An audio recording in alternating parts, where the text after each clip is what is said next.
میں آج سیرت کے اس جلسے میں آپ سے کہنا چاہتا ہوں، خدا را اپنے خولوں سے نکلو، اگر ان خولوں سے نہ نکلے انہی خولوں میں مار دیے جاؤ گے، انہی خولوں میں بند مار دیے جاؤ گے۔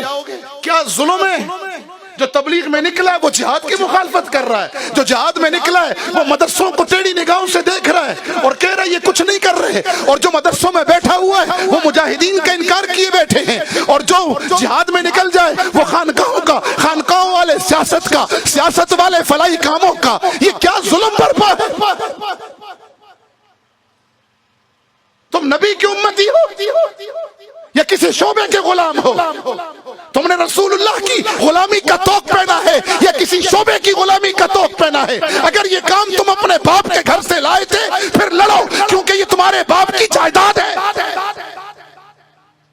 اور اگر ایسا نہیں ہے، تبلیغ، دعوت، تزکیہ، جہاد، خیر کے کام، فلاحی امور، سوشل ورکر، سیاست اسلامیہ، تعلیم و تعلم، اگر یہ تمہارے نبی کا دیا ہوا کام ہے تو پھر سارے ہمارے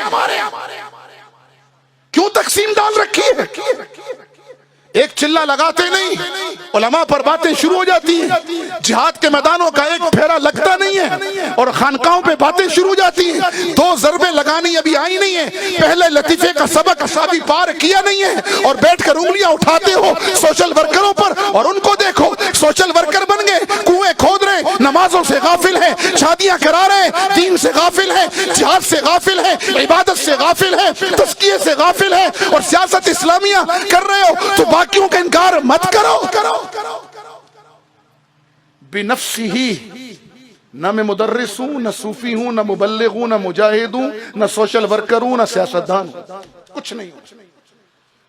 کیا حیثیت ہے میری؟ مجھے تو آقا کی نسبت ملی ہے نا، اس نسبت نے مجھے یہاں پہنچایا، ورنہ میری حیثیت کیا ہے؟ آپ کی حیثیت کیا ہے؟ نکلو ان خولوں سے، جوڑ کے مینڈک مت بنو، تم تو رحمت للعالمین کی امت ہو، تمہیں پوری دنیا کی ہدایت اور غلبہ دین کے لیے نکالا گیا، تمہیں کہا گیا کنتم خیر امت اخرجت للناس، تمہیں کہا گیا ہے کہ لیظہرہ علی الدین کلہ، تم جوڑ کے مینڈک بنے ہوئے۔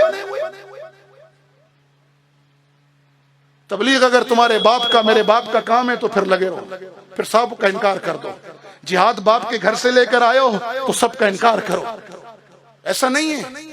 میں مجاہد اس لیے ہوں کہ میرا نبی مجاہد اعظم تھا، میں مبلغ اس لیے ہوں کہ بلغ ما انزل الیک من ربک، یہ آیتیں میرے نبی پہ نازل ہوئی ہیں، میرا نبی مبلغ اعظم تھا۔ میں تزکیہ اس لیے کر رہا ہوں اور کرا رہا ہوں کہ میرے نبی کی ذمہ داریوں میں تھا وَيُزَكِّيهِمْ، جی ہاں میں خدمت خلق اس لیے کر رہا ہوں کہ میرے نبی نے فرمایا تھا خیر الناس من ينفع الناس۔ میں سیاست اسلامیہ میں اس لیے نوکر بن کے چلتا ہوں اپنے اکابر کا کہ میرے نبی نے تخت مدینہ پر بیٹھ کر سیاست اسلامیہ کی بنیاد ہی نہیں رکھی، کر کے دکھائی ہے۔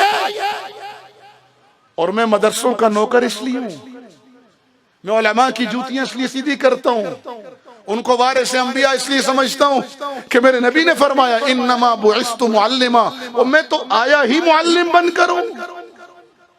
تو اگر محمدی ہو تو پھر اعلان کرو مدرسے بھی ہمارے ہیں، فلاحی کام بھی ہمارا ہے، تبلیغ بھی ہماری ہے، جہاد بھی ہمارا ہے، سیاست بھی ہماری ہے۔ اگر تبلیغ سے انکار کرو گے گمراہی پھیلے گی، دعوت کا کام چھوڑ دو گے گمراہی پھیلے گی، اور اگر تعلیم و تعلم کا کام چھوڑ دو گے تو امت میں قصے کہانیاں رہیں گی، رسوخ فی العلم اور سندیں ختم ہو جائیں گی، پھر زال اور مزل ہوں گے۔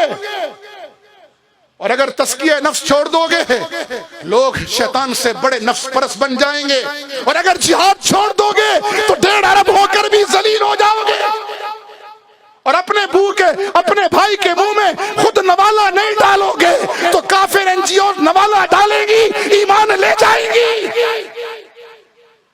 اور اگر سیاست اسلامیہ کے علم برداروں کے ساتھ نہیں چلو گے تو تمہاری اجتماعی قد کو، کمیونٹی کو بدترین نقصان سے دوچار ہونا پڑے گا۔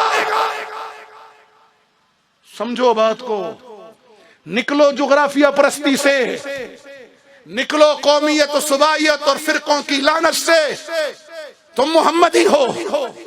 جنگ عظیم دوم میں